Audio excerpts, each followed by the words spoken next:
หน้า98ตั้งแต่ราชามหาโพธิรักขณทายะอัฏฐารัสสะเทวตากุลานิอัฏฐาอมัจจกุลานิอัฏฐาพรามณกุลานิอัฏฐากุตุมพิยกุลานิอัฏฐาโคปกกุลานิอัฏฐาตรัชชกุลานิเป็นต้นไป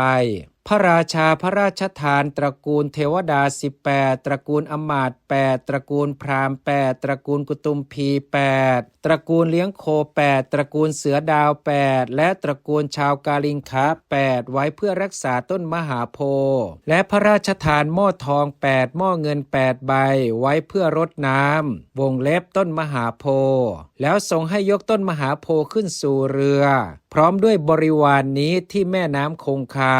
ฝ่ายพระองค์เองเสด็จออกจากพระนครข้ามดงชื่อวิชาตวีแล้วเสด็จไปถึงท่าชื่อตามพระผลิตตีตลอด7วันโดยลำดับในระหว่างทางพวกทวยเทพนาคและมนุษย์ได้พากันบูชาต้นมหาโพธิ์อย่างมโหฬารฝ่ายพระราชาทรงพักต้นมหาโพธิ์ไว้ที่ริมฝั่งสมุทร7วัน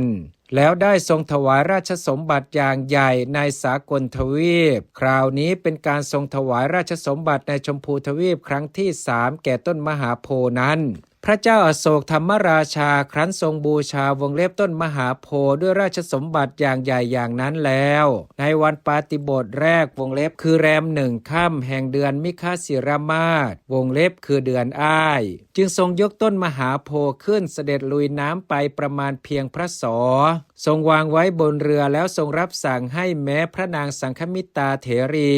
พร้อมด้วยบริวารขึ้นเรือจึงได้ตรัสคำนี้กับอริ ธาอมาตย์ว่าพ่อข้าพเจ้าบูชาต้นมหาโพธิ์ด้วยราชสมบัติในสากลชมพูทวีปถึง3 ครั้งต้องลุยน้ำไปประมาณเพียงคอทรงวงเล็บต้นมหาโพธิ์ไปให้พระสหายของข้าพเจ้า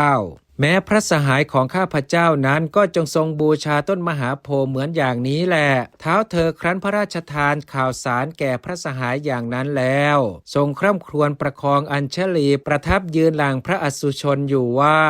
ต้นมหาโพธิ์ของพระทศพลซึ่งฉายชอบพระรัศมีดุจมีชีวิตอยู่ไปละหนอดังนี้นาวาที่ต้นมหาโพธิ์ขึ้นประดิษฐานอยู่แม้นั้นแล